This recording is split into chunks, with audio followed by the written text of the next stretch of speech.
से तू दुनिया बेखबर है, दुनिया की नुमाइश पर नजर है।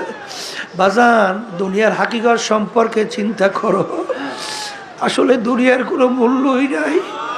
আল্লাহ, দুনিয়ার কোনো মূল্যই নাই। দেখো বড় বড় বাদশাদের ইতিহাস পড়িয়া দেখো, কোথায় ফেরাউন, কুজা নমরুদ, কুজা ফেরাউন। বাজান বাদশাহী দাবি করলো, বনে ছেলে ছেলে সন্তান গোরা ধৈরা ধৈরা জবাই করলো। কই ফেরাউনের কোনো পাত্তাও পাওয়া যায় না, নমরুদের কোনো পাত্তা নাই। বাজান বাংলাদেশের ভিতরে অনেক বড় বড় বড় বড় ক্ষমতা সম্পন্ন নেতারা কই, যাদের হুঙ্কারে মনে হয় যেন বাংলার মাটি থর থর করে কাঁপত।